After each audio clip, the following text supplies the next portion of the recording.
Hi, I'm Sierra. I'm a homeschooling mom of 4, and I'm going to teach you how to make sourdough. I'm going to walk you through the whole process from feeding your starter to baking your bread.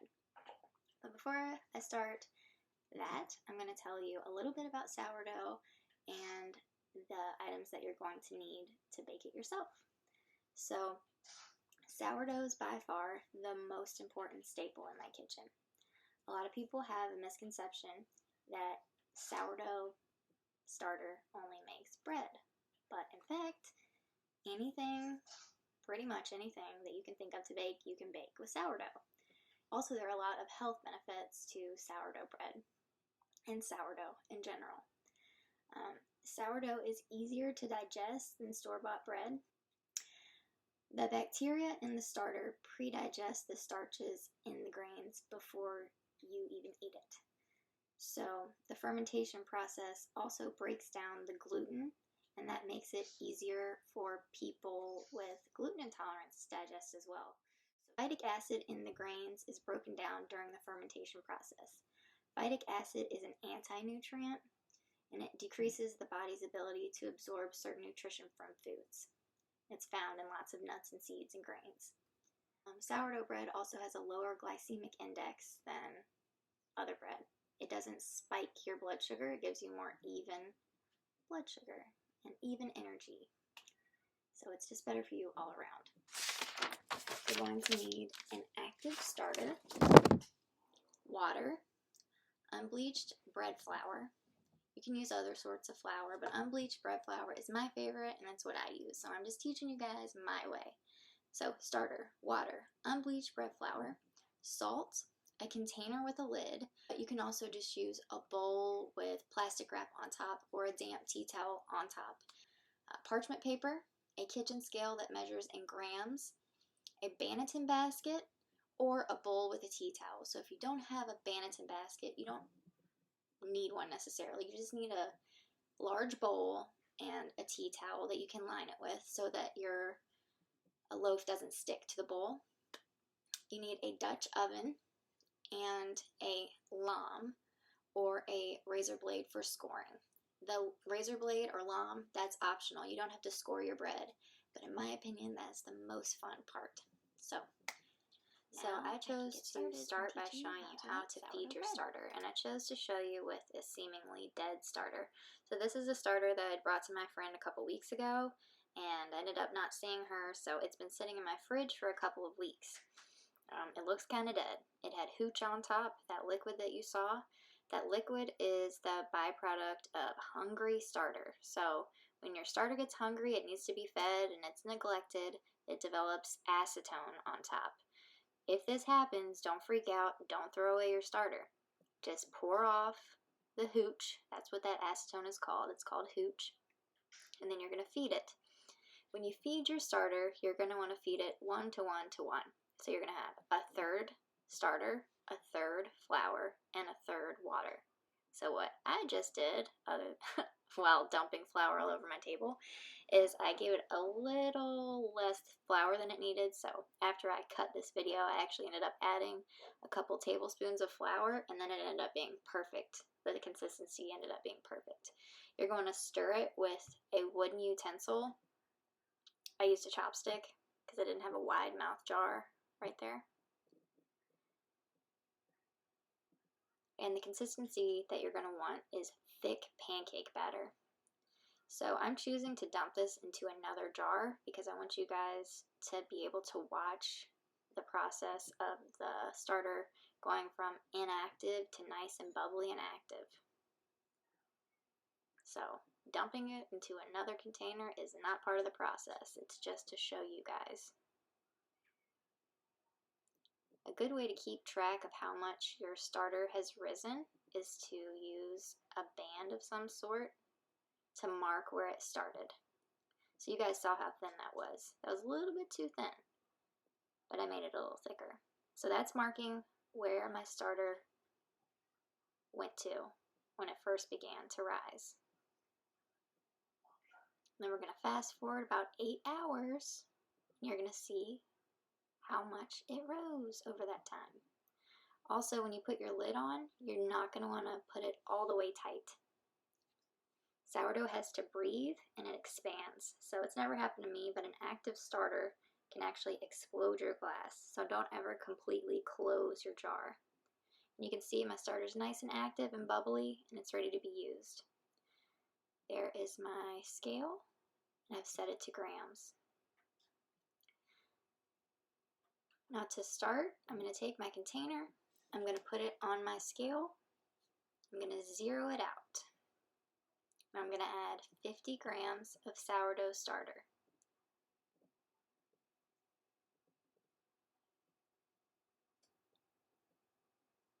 Then I'm going to zero it out again. And then to that, I'm going to add 325 grams of water. Then I'm going to incorporate and dissolve all of that into my water. Once that's incorporated, I'm going to zero out my scale again, and I'm going to add 500 grams of unbleached bread flour. I like King Arthur flour.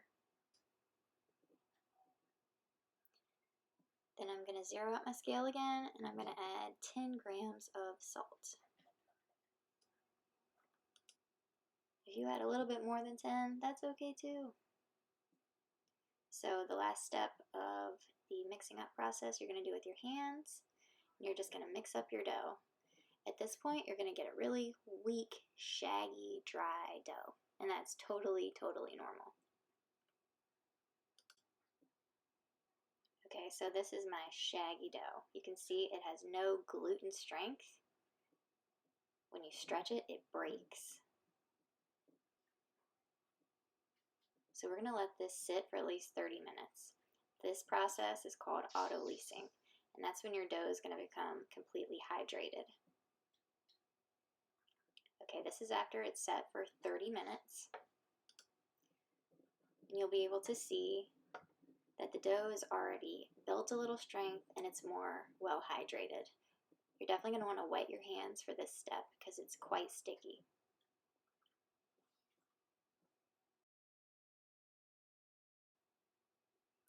So you can already see that I have a little more strength in my dough. When I pull it, it doesn't break. So you're going to stretch it and fold it, turn it, stretch it, and fold it, turn it, stretch it and fold it, and 1/4 time, stretch it and fold it. Each time it's going to become harder to fold because every time you stretch it, you're building the strength of your gluten strands within your dough. What I like to do, this little part is not necessary, but I like to tuck it under and form a little neat ball. We're just going to put that back in and put the lid on for 30 more minutes.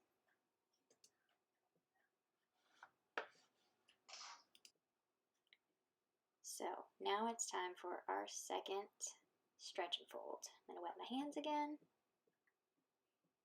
Pop the lid off. You don't have to completely take your dough out of your container. You can just pull it up and fold it. That's what a lot of people do, but I just take it out when I'm making one loaf. I usually make several loaves at a time, so my dough ball is much larger. You can already see, look how much stronger that is. There's no tearing. It's a lot more integrity to this dough. It's a lot more silky. Beautiful. Now, if you want to add additions to your bread and get fun and add things like raisins or nuts or sesame seeds, anything, this is the point at which you would add your additions during the stretch and fold process. And if you mess up and you accidentally do more stretch and folds than I've told you to do, your bread's going to be fine. It's still going to turn out great. But when you're making a no-knead artisan loaf, this is all that you're required to do, and you're going to have perfect bread. The stretch and fold process strengthens the gluten, and it gives you all your beautiful bubbles in your bread. So now my bread is ready for its bulk rise. So this is a fermentation stage when you're going to leave your bread in a closed container on your countertop or in a warm place for 8 to 12 hours. So I ended up leaving my starter fermenting for about 15 hours. So it is slightly overproofed. So the bread that we get at the very end isn't quite as fluffy and perfect as it normally would be, but that's okay. This is forgiving, and the bread was still delicious. So what I'm going to do is flour my countertop or my table. I'm going to put a little flour on my hands, and I'm going to pull my proofed dough out of my container.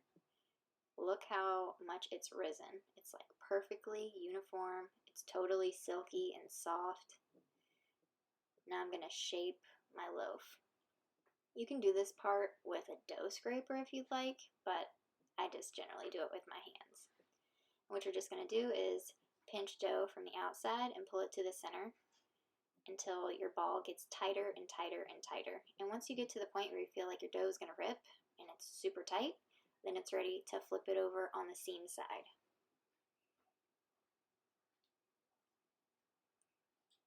So look at that perfect little loaf. So you're going to flip it, and then you're going to pull it towards you and drag. And that's going to make a tight little ball. It's going to form a sort of skin on your dough. So now our loaf is perfectly shaped. We're going to flip it so the seam side is up into our proofing basket. It can also be a bowl lined with a tea towel. And then from here, we're going to put it into the fridge. So I'm going to cover it with plastic wrap to keep it from drying out. And I tuck the plastic wrap all around the edges. You can also take your liner out of your Banneton basket, and you can get those beautiful little lines from the basket in your loaf. But to do that, you need to dust your basket, like mist it with water, dust your basket with brown rice flour, and also do the same with your shaped loaf before you put it into the basket to prevent sticking. Okay, so this bread has set in the fridge for at least an hour, and it is ready to be scored and baked. My oven has been preheating at 500 for 30 minutes at this point. Look at that beautiful loaf of bread. This is the lamb. A lamb is just a razor blade on a stick. This step is optional, but like I said, this is my favorite part. It's the most fun. You're going to want to do quick, deliberate strokes. And if you do a deep slit down the entirety of your loaf, you're going to get a beautiful ear on your bread. Here is my simple scoring pattern. So now we're going to put our loaf into our preheated Dutch oven. I don't know if you can see it, but there's like smoke coming out. This guy is very, very hot. And you can just put your parchment paper straight into your Dutch oven, replace your lid, and put your Dutch oven into your oven. At this point, I decrease the temperature from 500 to 450 degrees. After 25 minutes, I remove the lid and decrease my oven temp to 325 degrees. And that's what it looks like after the first bake. And then, okay, this is after 20 minutes. I remove my finished sourdough loaf from the oven. Like I said in the beginning, this didn't like perfectly poof because I overproofed in my bulk rise, but there you go, it's beautiful bread and it's going to taste delicious. So there it is. That is how you make a no-knead artisan loaf of sourdough bread. A resource that I love is farmhouseonboone.com. She is a homeschooling, homesteading Christian mom of 8, and she makes all sorts of sourdough stuff. And she is just a deep well of recipes and ideas and inspiration. And she has so many discard recipes, and I probably reference her every single day. So check out farmhouseonboone.com. She also has a YouTube. And I hope you guys enjoyed this, and good luck in your sourdough adventures.